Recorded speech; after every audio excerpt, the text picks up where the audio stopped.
Assalamualaikum warahmatullahi wabarakatuh.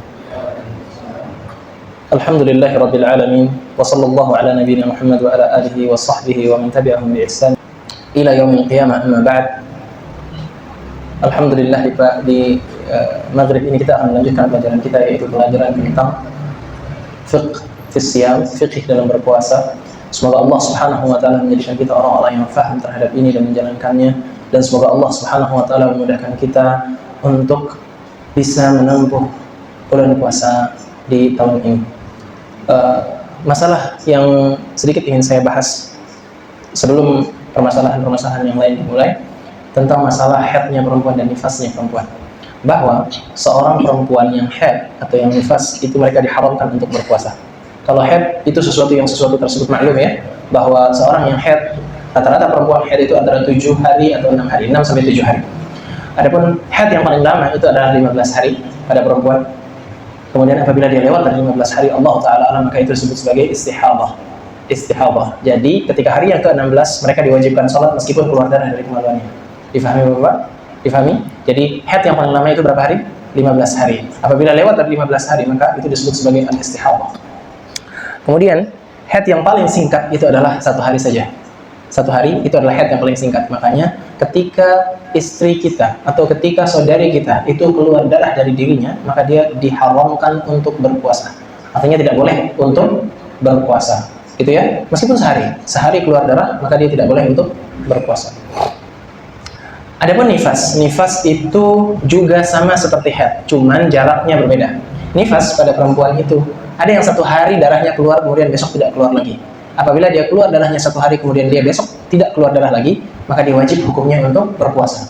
Ada juga nifas, yang nifas tersebut sifatnya itu kebanyakan perempuan antara seminggu sampai 40 hari. Ada yang sampai 30 hari, ya. Jadi sebulan dia keluar darah terus menerus karena bekas melahirkan ya. Dan darah nifas itu dihitung dia tidak berpuasa, itu adalah ketika keluarnya anak tersebut. Artinya sebelum keluar anak tersebut itu tidak terhitung sebagai darah nifas. Paham? Kan ada, kalau orang melahirkan itu biasanya ada keluar awal-awal darah, bercak-bercak darah itu. Nah, bercak-bercak darah yang awal ini tidaklah disebut sebagai nifas. Tapi yang nifas itu adalah ma kharaja bi uqbi al-wiladah, fi uqbil wiladah. Apa-apa yang keluar setelah seseorang tersebut melahirkan. Adapun sebelumnya, maka itu tidak terhitung sebagai nifas. Begitupun dalam sholat, maka dia wajib hukumnya sholat apabila awal-awal. Cuma memang kesulitan sekali, apalagi pada masa sakit-sakitnya seseorang tersebut mau melahirkan, awal-awal akan keluar darah, maka ini terhitung Allah Ta'ala alam sebagai hutang.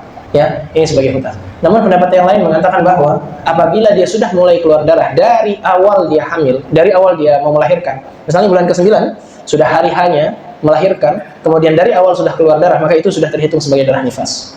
Dan Allah Ta'ala pendapat yang kuat adalah pendapat yang kedua yang saya sebutkan ini, yaitu dari awal dia keluar darah itu adalah sudah terhitung sebagai nifas. Adapun dalam mazhab Syafi'i itu setelah keluarnya darah seseorang baru itu dihitung sebagai nifas.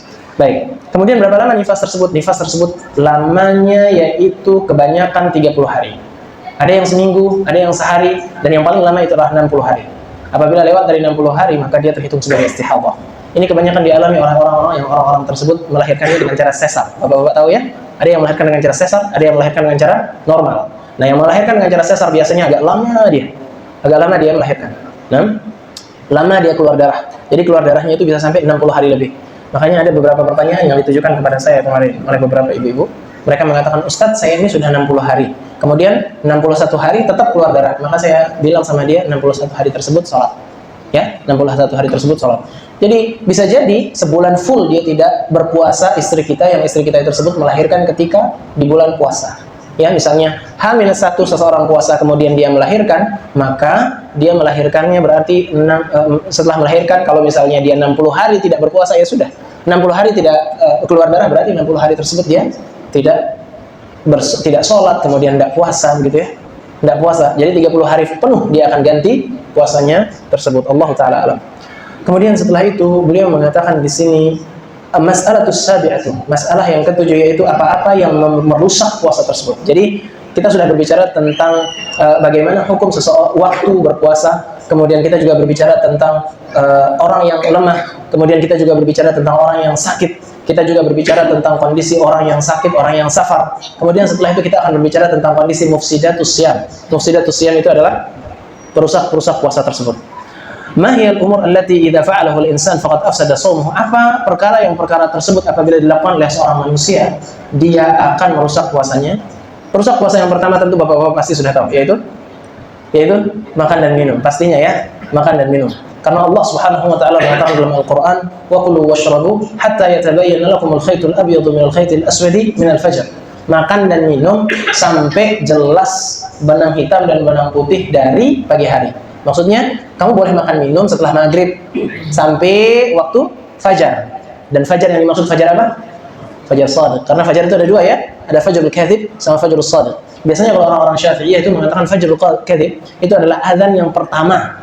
Ya Bapak ya, azan yang pertama. Kalau Bapak-bapak ke Kapek, ke Skarbela, itu Bapak-bapak akan dengar subuhnya 3, 4, 5 itu mereka azan pertama. Karena itu disebut sebagai fajar kadhib. Jadi matahari muncul, tapi sinar matahari munculnya ke atas sinarnya. Kemudian setelah itu hilang dia. Itu disebut sebagai fajrul kadhib. Sedangkan fajrul shadiq itu adalah matahari muncul, kemudian sinarnya itu menyebar. Muncul pagi gitu. Biasanya ini dilihat dari atas awan. Ini bisa dilihat kalau Bapak-bapak kerinjani di atas awan bisa lihat yang seperti ini. Ada fajrul kadhib sama fajrul shadiq. Dan biasanya fajrul kadhib ini waktu sahur. Biasanya digunakan untuk waktu sahur. Kemudian setelah itu, waktu selesai dari sahurnya seseorang, itu adalah ketika fajrul shadiq. Kapan itu? Azan, Bapak-bapak. Nah, azan. Nah, cuman di situ dikatakan dalam orang-orang dalam mengatakan mazhab Syafi'i, itu mengatakan bahwa sebenarnya yang paling bagus itu adalah sebelum azan. Makanya kita diingatkan dari radio-radio ya, bahwa selalu diingatkan waktu imsak telah tiba, waktu imsak telah. Imsak itu artinya kita menahan diri kita untuk makan atau minum. Nah, itu adalah sesuatu yang baik. Jadi diingatkan Bapak, imsak telah tiba Bapak, jangan makan dan jangan minum. Kemudian setelah itu ada terakhir, salatu wassalamu alaik, baru setelah itu azan. Nah, sebenarnya salatu wassalamu alaik, kalau misalnya Bapak mau makan, itu sebenarnya masih boleh makan. Masih boleh makan. Tapi tentu terburu-buru, tidak tenang, tidak bagus, tidak khusyuk dalam melakukan yang namanya sahur. Makanya bagusnya itu sebelumnya. Ya. Dan waktu itu digunakan untuk persiapan sholat. Iya kan? Waktu itu digunakan, terakhir itu digunakan untuk persiapan sholat. Bapak jalan ke masjid, tidak terburu-buru, kemudian tenang. Dan juga tidak terburu-buru. Maka dari itu sesuatu yang muta'anni itu bagus. Muta'anni itu artinya sesuatu tersebut tenang dilakukan. Makanya dalam pepatah Arab itu mengatakan bahwa qad yudrikul muta'anni ba'd hajati wa qad yakunu ma'al musta'jili az-zalal. Bahwa orang yang melakukan sesuatu dengan tenang, baik, dengan penuh persiapan, dia tahu apa yang harus dia lakukan. Adapun orang tersebut terburu-buru, kemudian dia bingung, nah dia nanti akan hancur, tidak tahu apa yang dia lakukan. Aneh perbuatannya dia. Kadang-kadang juga bisa menghancurkan apa yang dia perbuat. Begitu ya. Kemudian ada masalah yang biasanya masalah itu terjadi pada orang-orang yang baru pertama kali puasa, yaitu apabila dia lupa. Idza kana as-shaim aw idza akala as-shaim aw syariba nasiyan. Apabila dia makan atau dia minum tapi dia lupa. Nah, apabila dia makan atau dia minum dia lupa. Maka orang-orang seperti ini dikatakan dalam kitab-kitab fikih la syai'a fihi. Enggak kenapa-napa orang seperti ini apabila dia lupa. Biasanya pas awal-awal seseorang berpuasa. Awal-awal seseorang berpuasa, biasanya itu enggak kenapa-napa dia makan. Maksudnya dia lupa kemudian dia makan itu enggak ada masalah sama sekali. Seseorang yang lupa pas awal-awal dia berpuasa, itu tidak ada masalah sama sekali dia makan. Dia lupa maksudnya, dia lupa. Kemudian dia makan. Kemudian setelah itu baru diingatkan, kamu berpuasa, dia bilang gitu. Kamu berpuasa. Nah, ketika itu dia harus menyetop makannya, kemudian melanjutkan puasanya. Ya, stop makan, kemudian lanjut dia berpuasa. Karena ini tidak ada masalah sama sekali. Ya, dan jangan dibiarkan Bapak-bapak ya. Jangan dibiarkan. Apabila Bapak-bapak melihat orang tersebut lagi makan enak ketika puasa tersebut, jangan dibiarkan makan begitu saja. Karena memang ada hadis yang mengatakan bahwa faqad at'amahu Allah wa syarabahu. Jadi Allah Subhanahu wa taala kasih dia makan itu orang itu kalau dia lupa. Paham ya? Kalau ada seseorang yang lagi lupa kemudian makan, kenapa kumpul di situ Bapak? Sini aja. Sini aja. Kasihan sekali. Kenapa kumpul di situ? Sini saja. Masuk agak sini enggak apa-apa. Bagus kok. Masya Allah. Nah, kan enak begitu. Nah, sini aja. Apa yang ditakutkan? Enggak, saya tanya Pak. Enggak ada ujian juga di sini. Insya Allah tidak ada ujian ya. Ya. Enggak ada ujian. Ini kebiasaan kalau di Indonesia itu ngajinya pojok-pojok sana. Kalau di Yaman tuh depan-depan sini mereka aja. Ya. Jadi pepatah Arab itu mengatakan bahwa al-ilmu yu'ta la ya'ti. Ilmu itu didatangin, enggak datang dia. Gitu. Sampai yaumul qiyamah kalau kita enggak cari ilmu tersebut enggak akan dia datang kepada kita sampai yaumul qiyamah, Bapak. Sampai yaumul qiyamah. Makanya dulu ketika saya ngaji di Ar-Raisiyah di Skarbela itu, ya, guru-guru saya mengatakan, kamu sampai mau tua, dia bilang, sampai kamu tua, tidak akan kamu bisa ngaji apapun selama kamu tidak datangi guru kamu. Sampai tua itu dia bilang. Sampai tua kita tidak akan bisa apapun kalau kita nggak datangi guru kita. Ya kita nggak bisa apa-apa. Tapi sekarang masya Allah mutawaffirah ya, guru-gurunya diundang ngaji ke tempat anda, masya Allah ya. Agak sedikit berubah dunia ini ya. Terus ngajinya pojok-pojok lagi, nggak mau maju. Allah musta'an ya. Khair insyaallah. Kemudian setelah itu beliau mengatakan di sini, man akala aw syariba nasyan falyatimmu shaumahu fa inna ma at'amahu Allah wa saqahu. Barang siapa yang puasa kemudian setelah itu dia makan dan minum dalam kondisi lupa, maka sesungguhnya Allah lagi memberikan dia makan dan memberikan dia minum. Tapi ingat bapak-bapak, saya sering ungkapkan sama bapak-bapak, ketika melihat temannya lagi makan dan minum, maka jangan dibiarin ya. Karena bapak-bapak amru bil ma'ruf wan nahyu anil munkar di sini ya. Jangan dibiarin. Jangan beranggapan bahwa kan Allah lagi ngasih dia makan, Allah lagi ngasih dia minum, ngapain kita ganggu dia? Enggak, Bapak, harus diingatkan. Dia harus melanjutkan puasanya, harus menyelesaikan puasanya. Karena puasa itu jauh lebih utama daripada dia dikasih makan dan minum oleh Allah Subhanahu wa taala tersebut. Ya, karena ini ibadah yang diperintahkan oleh Allah Subhanahu wa taala. Jadi, nggak ada masalah sama sekali bagi seseorang yang lupa makan atau lupa minum ketika dia sedang berpuasa. Ingat ya, dalam kondisi apa? Lupa, nasiyah. Nasiyah itu artinya orang yang lupa. Makanya dalam hadisnya, man akala aw syariba nasiyan falyatimmu shaumahu. Barang siapa yang makan dan minum lupa sedangkan dia sedang berpuasa, maka dia lengkapi apanya? Puasanya. Dia penuhi puasanya, dia lengkapi puasanya tersebut. Gitu ya.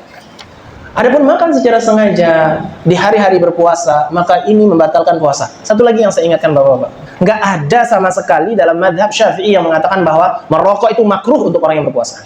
Faham ya? Merokok itu apa? Makruh. Merokok itu membatalkan puasa itu sendiri.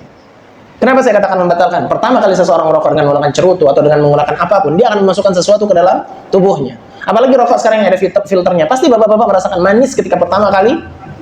Nah, manis itulah yang membatalkan. Zat-zat yang ada ditambah dengan asap rokok tersebut masuk ke dalam jauf. Segala sesuatu yang masuk ke dalam jauf yang bukan merupakan sesuatu yang mu'tadah, bukan merupakan sesuatu yang biasa seperti udara yang kita hirup masuk ke dalam udara biasa ini masuk ke dalam tubuh kita, maka itu tidak membatalkan puasa. Tapi rokok itu asap, yang asap tersebut sengaja dibuat kemudian memasukkan ada zat-zat tertentu bisa masuk ke dalam tubuh kita, maka ini membatalkan puasa. Ya, ini membatalkan puasa. Tidak ada yang mengatakan bahwa rokok itu makruh, tidak sama sekali. Dalam mazhab Syafi'i tidak, itu sesuatu yang salah. Ya, tidak ada. Kemudian beliau mengatakan di sini juga bahwa adapun siwak, katanya dia. Tahu siwak ya Bapak-bapak ya? Siwak. Adapun siwak, katanya beliau di sini la haraja fihi, itu tidak ada masalah sama sekali dengan siwak. Kenapa? Karena siwak ini bukan seperti rokok. Siwak ini berfungsi untuk membersihkan mulut seseorang. Kemudian ditambah lagi, siwak ini juga bisa untuk membuat seseorang lebih fresh ketika berpuasa. Karena tentu bau mulut seseorang ketika berpuasa dan ketika tidak berpuasa itu beda. Bau mulut orang yang tidak berpuasa itu lebih enak dibandingkan dengan bau mulut orang yang berpuasa. Nah, makanya bersiwak kapanpun itu diperkenankan. Pagi, siang, sore, malam boleh. Penggantinya apa kalau kita nggak bersiwak? Penggantinya bisa bergosok gigi. Gosok gigi itu boleh, tapi dikeluarkan bekas-bekas gosok giginya. Tayyib. Dalam mazhab Syafi'i itu dikatakan bahwa siwak itu sifatnya dimakruhkan ketika setelah salat zuhur sampai sebelum berbuka puasa. Kenapa? Karena sesuai dengan hadis Rasulullah sallallahu alaihi wasallam dikatakan la khulu fi fammis shaim atyab minal misk, katanya dia. Bahwa bau mulut seseorang yang berpuasa itu lebih baik daripada bau minyak kasturi yang ada di surga nanti. Gitu katanya. Nah, supaya dia nggak hilang bau mulut itu, jangan gosok gigi. Jangan pakai siwak gitu katanya. Nah, makanya di mazhab Syafi'i itu makruh seseorang tersebut bersiwak setelah sholat zuhur. Karena dari sholat zuhur sampai asar itu bau mulut kita menyangat. Tahu menyangat? Semakin bau dia mulut kita. Nah, tapi ini pendapat harus dikembalikan ke dokter. Apakah bau mulut tersebut berasal dari gigi atau berasal dari perut? Ya, itu juga yang harus diketahui. Apabila bau mulut tersebut berasal dari perut, jadi nggak ada pengaruh sama sekali kita bersiwak. Apabila bau mulut tersebut berasal dari gigi, maka berpengaruh kita bersiwak tersebut. Tapi kembali lagi, dalil dari Rasulullah SAW itu dia bersiwak kapanpun. Tidak ada larangan sama sekali dari Rasulullah SAW untuk bersiwak. Dan pendapat yang benar adalah bahwa bau mulut tersebut berasal dari perut, bukan dari gigi kita. Gitu ya? Bau mulut tersebut berasal dari perut. Sehingga boleh seseorang bersiwak. Bapak-bapak kan gosok gigi sore hari kalau mandi. Masa nggak gosok gigi kalau mandi sore hari? Sore hari puasa? Nggak gosok gigi? Enggak? Oh, kebanyakan enggak. Masya Allah ya. Enggak, anta enggak gosok gigi. Ya, Masya Allah ya. Khair, labas. Nah, Tidak masalah insyaallah ya. Tayyib. Siwak ini tidak ada masalah untuk digunakan. Kemudian ada yang tersisa dari beberapa permasalahan yang berkaitan dengan makanan-makanan atau minuman di sini, yaitu al-ibar al-mughadhdhiyah. Ibar mughadhdhiyah itu adalah infus. Bapak tahu infus ya? Nah, ada orang-orang yang berpuasa, kemudian orang tersebut bisa menggunakan infus. Nah, infus ini membatalkan puasa seseorang. Paham ya? Infus ini membatalkan puasa seseorang. Kenapa? Karena orang yang pakai infus bisa kenyang. Ya, saya nggak pernah pakai infus, tapi teman-teman yang pakai infus itu mengatakan ketika dia menggunakan infus itu kita bisa kenyang dibikinnya, karena pengganti makanan. Ya, masuknya ke darah, kemudian dia bisa mengganti makanan. Coba ditanya sama orang-orang kesehatan yang ada di sekitar sini, insya Allah, bahwa infus itu bisa mengenyangkan, maka ini membatalkan puasa. Terus bagaimana caranya? Jangan pakai infus, mungkin sore hari. Tapi kalau misalnya terpaksa harus pakai infus tersebut, berarti puasanya batal, dia harus mengganti satu puasa yang sudah dia batalkan. Kalau misalnya terpaksa, karena sakit, karena apa, dia mengganti. Kemudian setelah itu, ada ibar ghairi mughadhdhiyah, yaitu suntikan. Ya, suntikan yang disuntik di sini, Pak, seret, atau di bagian bokong, maaf, nah, disuntik, maka ini tidak membatalkan puasa. Kenapa dia tidak membatalkan puasa? Karena tidak mengenyangkan. Itu yang pertama. Yang kedua, dia juga tidak memberikan gizi kepada kita. Dia hanya serum untuk mengobati penyakit-penyakit yang ada. Dan ini tidak membatalkan puasa. Karena segala sesuatu yang membatalkan puasa itu berkaitan dengan al-jauf. Wal-jauf itu adalah dari mulut ke kerongkongan sampai ke perut. So, dari hidung ke kerongkongan sampai ke perut. Kalau telinga, masuk ke kerongkongan dia? Masuk, tapi tidak membatalkan puasa tetesan telinga. Paham? Karena dia bukan tempat makanan. Iya kan? Makanan itu masuk dari mulut. Nah, kalau hidung, kadang-kadang air masuk dari hidung. Ya? Tapi kalau telinga, itu jarang sekali kita mengatakan orang kenyang dari telinganya, itu tidak. Nah, begitu pula dengan mata. Tetes mata ini tidak membatalkan puasa seseorang. Difahami Bapak-Bapak ya? Jadi segala sesuatu yang berkaitan dengan tubuh kita ini, ada yang membatalkan, ada yang tidak membatalkan. Masuk ke mulut, masuk ke hidung, ini membatalkan. Masuk ke telinga, masuk ke mata, tidak membatalkan. Begitu pula al-huknah. Huknah itu adalah semua yang berasal dari dubur, maaf. Nah, anak-anak kecil kalau sakit, itu biasanya dimasukin lewat dubur, karena mereka nggak bisa minum obat. Ya, pernah dengar huknah Bapak-Bapak? Pernah ya? Yang dimasukin ke bawah. Dulu anak saya pernah tuh. Jadi, nggak mau dia minum obat, nggak mau dia apa, dimasukin lewat pantat. Nah, dan ini Allah Ta'ala alam berbeda pendapat para ulama. Dan Syekh di sini itu menjelaskan bahwa itu tidak membatalkan sama sekali. Dia tidak membatalkan puasa sama sekali. Dan itu pendapat yang benar. Ya, itu pendapat yang kuat. Allah Ta'ala alam. Kemudian setelah itu beliau mengatakan di sini akhdud dami an tariqil ibr wa nahwiha. Nah, mengambil darah atau memasukkan darah, donor darah maksudnya. Nah, orang mendonor darah lewat jarum atau dan semisalnya. Ini juga membatalkan puasa. Ingat ya, donor darah itu membatalkan puasa. Kenapa? Karena darah itu adalah jalan makanan. Maka dari itu, ini bisa membatalkan puasa seseorang. Ya? Sudah sampai sini? Jadi donor darah itu membatalkan puasa. Kemudian, al-qutrah katanya dia. Bahwa qutrah itu adalah tetesan. Seperti yang saya katakan tadi, ada tetesan untuk hidung, nah, yang biasa disebut sebagai as-sa'ud, katanya orang Arab itu. Ada orang tersebut tidak bisa untuk baksing, tahu? Tidak bisa untuk bersin dia. Nah, caranya dimasukin tetesan ke hidungnya, kemudian setelah itu supaya dia bersin, banyak bersinnya dimasukin as-su'ud namanya. Su'ud bahasa Arabnya atau nukush. Itu terbuat dari kayu manis atau apa gitu. Cairan tersebut kemudian dimasukin ke hidung supaya dia bisa bersin, karena nggak bisa bersin selama ini. Nah, bagaimana caranya dia dimasukin tetesin begini. Ya, nanti Bapak klik di internet, sin, ain, waw, ta, atau nun, qaf, waw, sya gitu. Nukush atau su'ud. Nanti lihat, biasanya ada bentuknya tetesan, ditetesin ke hidung. Nah, tetesan yang ke hidung ini untuk membuat seseorang bersin, ini juga membatalkan puasa seseorang. Karena seperti yang saya katakan tadi, bahwa lubang-lubang atau dua rongga tersebut yang membatalkan itu adalah hidung dan mulut. Telinga, mata, meskipun di telinga nanti terasa, dia tidak membatalkan sama sekali. Di mata juga terasa sampai tenggorokan, dia tidak membatalkan sama sekali. Baik, ini tidak membatalkan sama sekali. Kemudian beliau kemudian memberikan istisna di sini, memberikan pengecualian, yaitu ketika seseorang dalam kondisi berwudu diperkenankan seseorang untuk beristinsyak. Istinsyak itu memasukkan air ke dalam hidung, kemudian istinsar mengeluarkan air dari hidungnya. Nah, karena ini memang perintah dari Rasulullah Shallallahu Alaihi Wasallam. Tapi jangan sengaja memasukkan air ke dalam mulut, Pak ya. Kemudian ditelan begitu saja, tidak. Ini tidak diperkenankan. Itu tidak boleh nih. Ini haram ini. Karena ini memasukkannya. Bapak-bapak berusaha memasukkan air ke hidung, kemudian mengeluarkannya. Apabila ada sisa-sisa, maka itu ma'fun anhu. Sisa-sisa tersebut menyegarkan mulut ketika seseorang berkumur misalnya dikeluarkan. Karena hadisnya Rasulullah sallallahu alaihi wasallam sifatnya umum. Rasulullah sallallahu alaihi wasallam mengatakan bahwa wa baligh fil istinsyaq illa an takuna sha'iman. Kamu berlebih-lebihanlah dalam istinsyaq kecuali kamu dalam kondisi apa? Berpuasa. Jadi jangan terlalu ketika beristinsyaq, jangan terlalu berlebihan ketika beristinsyaq tersebut.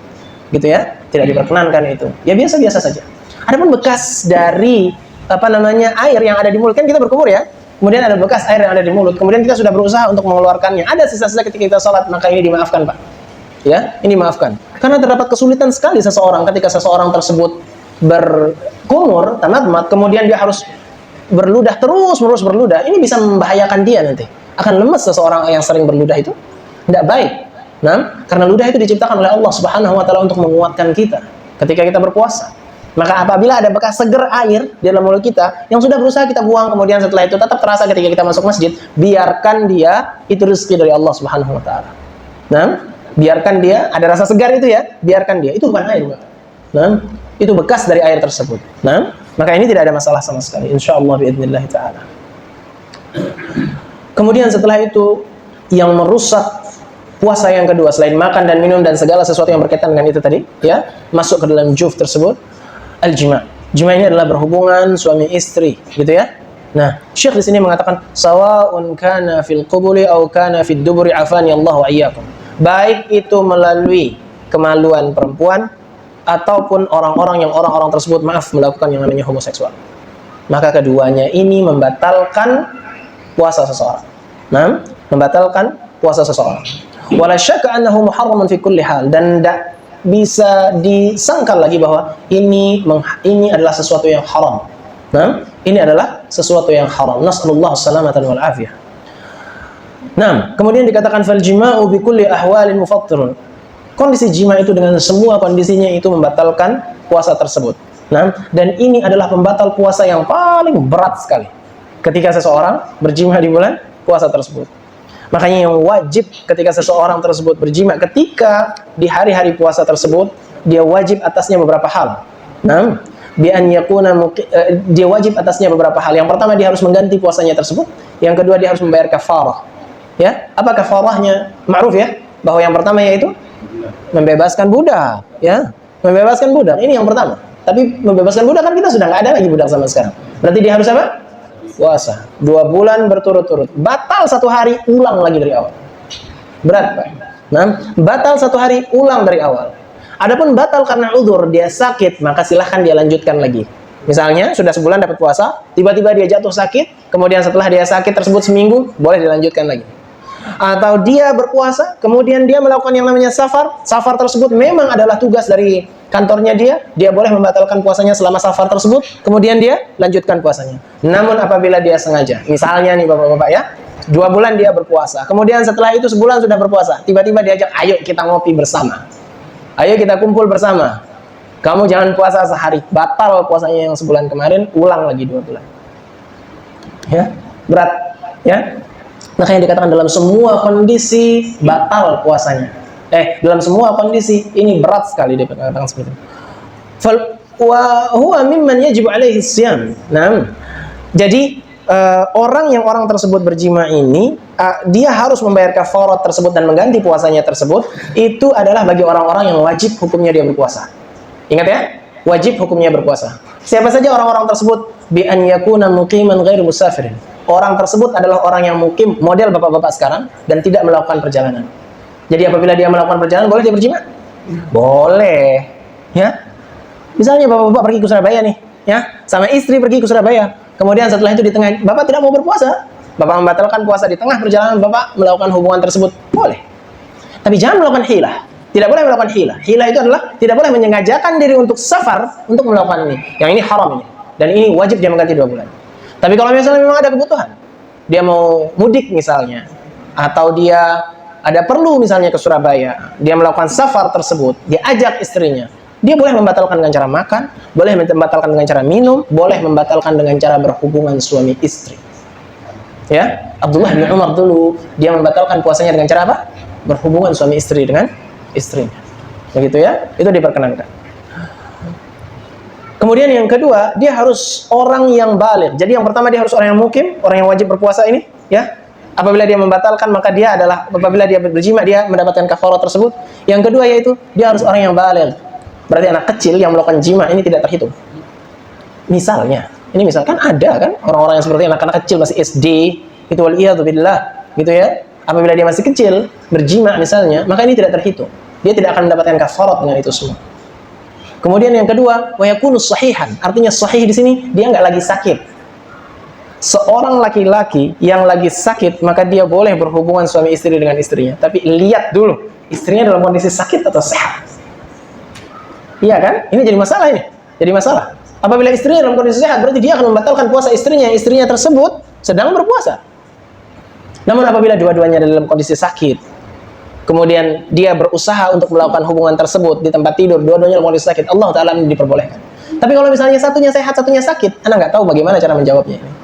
Ya, saya nggak tahu bagaimana. Tapi Allah Ta'ala saya katakan ini tidak. Ya, menurut pendapat saya, Allah Ta'ala tidak boleh, tetap tidak boleh. Karena kasihan yang perempuannya. Nanti perempuannya harus membayar 2 bulan berturut-turut. Iya kan? Dia harus membayar 2 bulan berturut-turut untuk perempuan tersebut. Allah Ta'ala ini nggak diperkenankan. Ya.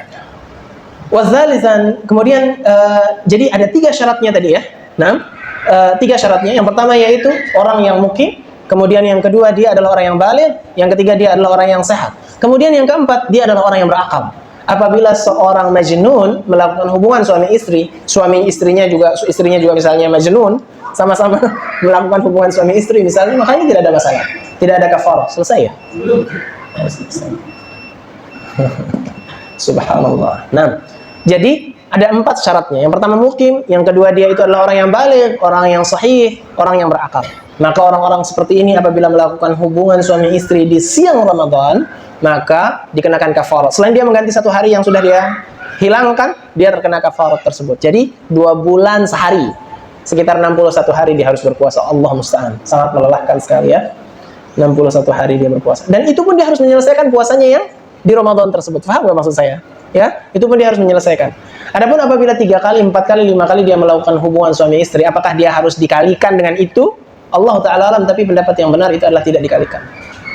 Misalnya 4 kali dia melakukan hubungan suami istri, 4 hari misalnya ya, jadi 4 hari dia batal puasa. Masa mau dikalikan 4 kali 2 bulan, ya mati orang. Itu akan membuat orang tersebut lari dari Islam itu.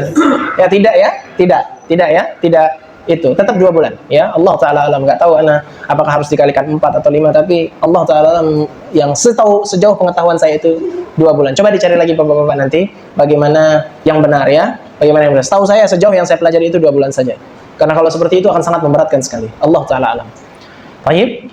Kemudian apabila memang seseorang tersebut dia berpuasa, kemudian dia ketika di siang hari orang tersebut melakukan hubungan suami istri, maka dia wajib untuk melakukan 3 hal. Yang pertama, dia diminta untuk bertobat kepada Allah Subhanahu wa taala tentunya atas perbuatan dia tersebut. Nah, dia harus bertobat kepada Allah Subhanahu wa taala. Karena dia sudah melakukan dosa besar ketika di hari-hari puasa tersebut. Kemudian, dia harus membayar hari yang sudah dia lewatkan. Nah, dari berjima tersebut. Berapa hari yang sudah dilewatkan dari berjima tersebut dia ganti. Kemudian setelah itu dia membayar kafarah. Nah, membayar kafarah. Apa kafarahnya? Yang pertama, i'taq raqabah. Dia harus membebaskan yang namanya budak. Yang kedua, dia harus berpuasa 2 bulan berturut-turut. Yang ketiga ada? Memberi makan. Tapi ingat ya, memberi makan ini itu dilihat dari kemampuannya si yang melakukan hal tersebut. Apabila modelnya orang-orang sehat kayak bapak-bapak, saya kalau ditanya, enggak, saya kasih seperti itu. Lagi sehat seperti bapak-bapak ini, subhanallah. Nah, dilihat dari kondisi orangnya. Apakah dia mampu atau tidak berpuasa? Kalau sehat-sehat seperti bapak-bapak saat ini, tidak akan. Nah, tidak boleh sama sekali pindah ke yang ketiga ini. Karena kalau pindah ketiga, keenakan. Akan dilakukan terus hal-hal seperti ini. Nah, akan hal-hal seperti ini akan terjadi lagi, dan terjadi lagi. Kan tinggal kasih makan 60 orang miskin, gampang aja. Nah, sekitar 600.000 satu bulannya. Ya sudah, 1.200.000. 1.200.000 sesuatu yang enteng. Kecil itu. Kalau misalnya model-model bapak-bapak yang kerja seperti ini. Nah, enggak. Makanya Syekh di sini hanya mengatakan 2. Apa itu? Membebaskan dan berpuasa. 2 saja yang dikatakan sama Syekh di sini. Kemudian setelah itu baru kita lihat apabila dia adalah orang yang memang tidak mampu untuk berpuasa 2 bulan berturut-turut. Itu dilihat dari sisi orangnya. Jangan masih bajang, masih gagah, terus Ustaz saya sudah nggak mampu berpuasa. Nggak ada. Saya nggak bisa berpuasa. Tidak, tetap Bapak harus berpuasa. Ya, tetap harus berpuasa. Kemudian selain masalah berjima di sini, ada beberapa permasalahan yang harus dihindari ketika berpuasa. Yaitu yang pertama, yaitu masalah mubasyarah. Mubasyarah itu artinya bercumbu dengan istri. Ya, maaf ini saya mengungkapkan hal-hal seperti ini karena kita semua sudah menikah. Rata-rata sudah menikah, alhamdulillah. Yang belum menikah pun insya Allah akan paham hal-hal seperti ini. Jadi bercumbu dengan Allah yusahilul umur. Ya, bercumbu dengan istri itu ada 2 kriterianya. Yang pertama yaitu apabila manusianya adalah orang yang mampu menahan diri, model-model Rasulullah SAW. Dia bercumbu, kemudian bercumbunya tersebut tidak sampai ke arah melakukan hubungan tersebut, maka tafadhol. Nah, tapi kalau sekiranya dia berciuman sama istrinya, ingat Bapak, tidak berciuman mulut dengan mulut, karena itu bisa membatalkan puasa. Ya, berciuman yang lain misalnya. Dan tidak sampai, dan orangnya adalah orang yang tidak mampu menahan diri, agak sulit untuk menahan diri, takut sampai terjatuh kepada hal tersebut, maka lebih baik syaddud dzara'i. Apa arti syaddud dzara'i? Tutup jalan-jalan tersebut. Udah seharian jauhi istri. Nanti ketika setelah malam baru silahkan dekati istrinya. Begitu modelnya. Itu yang difatwakan oleh beliau di sini. Bahwa tidak diperkenankan bagi seseorang tersebut tidak bisa menahan diri, kemudian dia memiliki syahwat yang tinggi untuk mendekati istrinya ketika di bulan puasa tersebut. Yang ngobrol biasa saja apa segala macam tanpa harus melakukan yang namanya mubasyarah. Nah, kemudian setelah itu al-mafsadah tsalis yang merusak puasa seseorang yang ketiga yaitu ikhrajul mani bighairi jima'in wala mubasyaratin kal istimna, yaitu keluarnya mani seseorang tidak disebabkan oleh jima tapi disebabkan oleh al-istimna'u. Istimna' itu adalah orang-orang yang onani. Nah, ini juga bisa membatalkan puasa seseorang. Harus bayar kafarat? Harus bayar kafarat? Tidak. Orang yang berjima, kemudian setelah itu dia memasukkan kemaluannya kepada istrinya sekali tanpa berusaha, tanpa terus-menerusan, sekali saja, kemudian dia mencabutnya, tidak keluar air mani, bayar kafarat? Bayar. Coba bedanya ya. Coba bedanya. Ya, itu bedanya. Orang yang tidak melakukan jima tapi dia melakukan istimna dengan menggunakan tangan, permisi, ya, dengan menggunakan tangan, kemudian keluar air maninya, dia mengganti 1 puasa dan dia berdosa. Tapi orang yang mendekati istrinya, kemudian memasukkan kemaluannya, kemudian dicabut begitu saja, kemudian setelah itu dia tidak keluar air maninya, ini bayar kafarat, puasanya 2 bulan berturut-turut, kemudian setelah itu harus ganti 1 puasa yang sudah hilang. Kalau 1 kali, gitu. Kalau 1 kali dia ganti puasanya tersebut, itu bedanya, ya. Makanya dikatakan oleh Syekh tadi bahwa al-jima'u mufsidatu as-siyam fi kulli halin. Jima itu merusak puasa seseorang dengan segala kondisinya. Bahkan dalam mazhab Syafi'i itu dikatakan bahwa hasyafah itu, kemaluan laki-laki, masuk sedikit saja, itu bisa membatalkan puasa tersebut dan menyebabkan seseorang tersebut mendapatkan kafarat. Sedikit, cuman segini dong. Cabut sama dia kemudian. Iya benar Bapak. Benar Bapak. Subhanallah, ini dibicarakan sekali dalam mazhab itu. Sangat dibicarakan sekali. Karena ini terjadi pada kita. Terjadi pada kita semua. Azan ya. Masih belum? 5 menit ya. Anda selesaikan sedikit ya. Ikhrajul mani bighairi jima'in wala mubasyaratin kal istimna. Nah, bagaimana kalau misalnya seseorang mimpi, kemudian dia tidur di siang hari, kemudian dia mimpi basah, ini tidak ada masalah.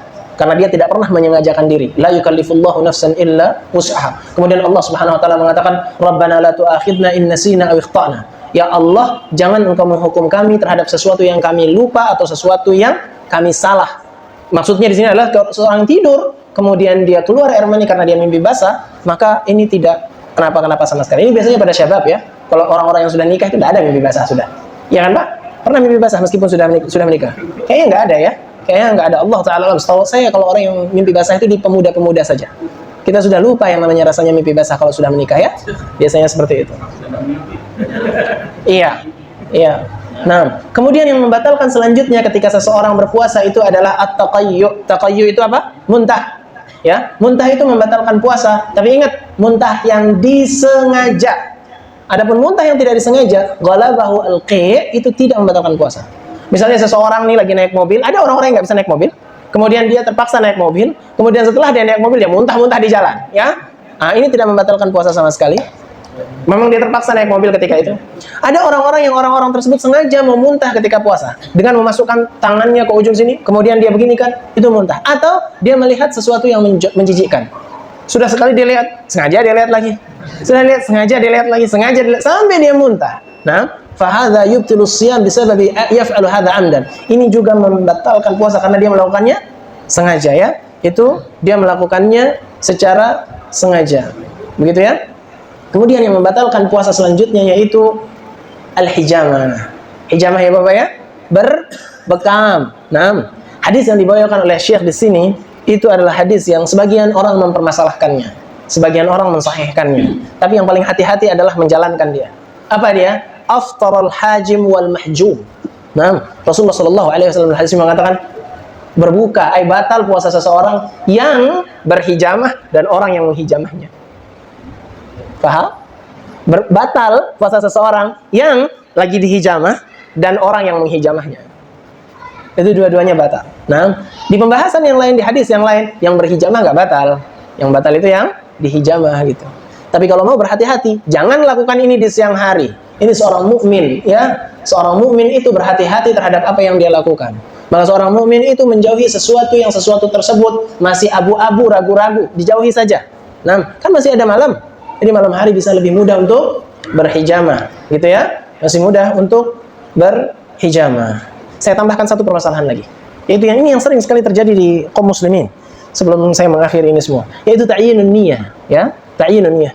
Ribut beda pendapat di antara orang-orang mukmin atau di antara para ulama. Apakah niat itu cukup sekali di pertama kali Ramadan? Atau niat itu harus dilakukan setiap malam? Begitu katanya. Yang benar yaitu niat itu harus dilakukan setiap malam. Kapan waktu niat tersebut? Boleh ketika setelah tarawih. Bapak kan sering kita diajarkan tuh sama anak-anak. Nawaitu shauma ghadin an ada'i fardhi syahri ramadhana hadhihi sanati lillahi subhanahu wa ta'ala. Gitu kan ya? Bagusnya itu diajarkan kepada anak-anak, kemudian nanti diajarkan lagi sama mereka. Nah, nanti kalau sudah besar, baca ini di dalam hati. Itu niat yang bagus sebenarnya. Itu istihsanat orang-orang Syafi'iyah. Itu baik itu. Selama dilakukan dalam hati. Anak-anak itu sengaja besar-besarin suaranya supaya apa? Supaya mereka bisa berniat, karena anak kecil belum bisa berniat, iya kan? Itu yang pertama. Boleh dilakukan setelah tarawih, boleh dilakukan besok ketika sahur. Itu masih malam, sahur itu masih malam, belum fajar itu masih malam, ya. Itu boleh dilakukan. Makanya dikatakan niyatu fi kulli lailatin. Adapun pendapat yang mengatakan bahwa niatnya cukup di sehari pertama kali Ramadan, niat untuk 30 hari, ini pendapat yang tidak bisa dipertanggungjawabkan.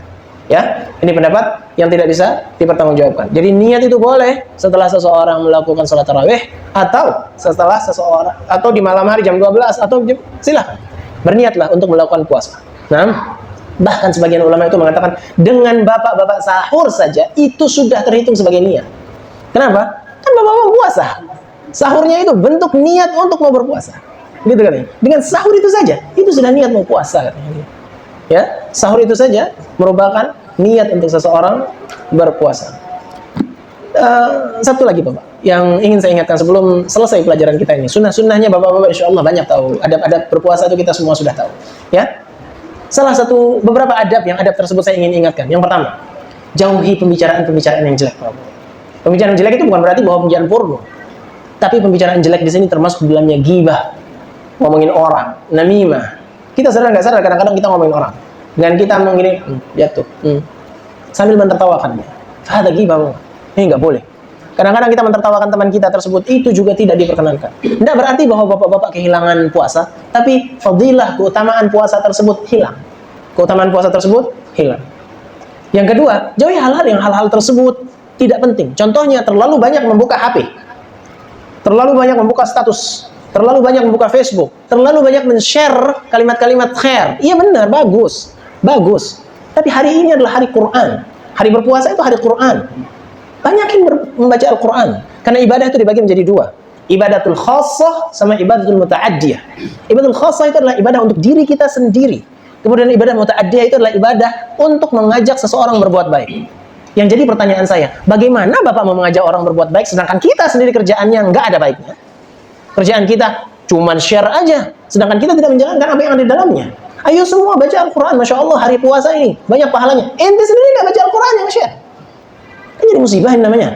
Ini tidak diperkenankan Bapak-Bapak. Sudah cukup kan? Sudah cukup orang-orang saja yang ngirim-ngirim seperti itu. Kita sibukkan diri kita dengan membaca Al-Quran, mentadabburi Al-Quran. Kemudian yang ketiga, kebanyakan yang saya temukan di kampung-kampung ya, yang sedikit saya ingin kritik, jangan banyak meludah. Kenapa harus banyak meludah ketika zaman puasa? Kenapa? Kenapa? Takut batal? Takut ludah? Tidak, ludah itu tidak membatalkan puasa. Hatta dia bekas wudu, dia tidak membatalkan puasa. Dicamkan kata saya dengan baik. Nah, itu tidak membatalkan puasa sama sekali. Nah, telan saja, tidak apa-apa. Nah, tapi jangan juga berlebihan. Dikumpulin ludahnya baru ditelan, ya tidak boleh juga ini. Ini juga tidak diperkenankan. Nah, ini tidak diperkenankan. Jangan terlalu banyak meludah. Itu di bulan-bulan puasa tersebut. Maka itu tidak diperkenankan terlalu banyak meludah. Ini akan membuat bapak-bapak jadi lemas. Ibadahnya kurang maksimal. Baca Al-Qurannya jadi kurang maksimal. Semoga Allah Subhanahu wa taala mudahkan kita dalam menjalankan puasa nanti, dan semoga Allah Subhanahu wa taala mudahkan kita untuk menjalankan apa yang diajarkan oleh Rasulullah sallallahu alaihi wasallam ketika kita berpuasa nanti, dan semoga Allah Subhanahu wa taala memudahkan kita sampai di bulan puasa nanti. Karena begitu banyak saudara-saudara kita tiba-tiba dipanggil oleh Allah Subhanahu wa taala sebelum masuk bulan puasa. Subhanakallahumma bihamdika asyhadu an la ilaha illa anta astaghfiruka wa atubu ilaika. Assalamualaikum warahmatullahi wabarakatuh.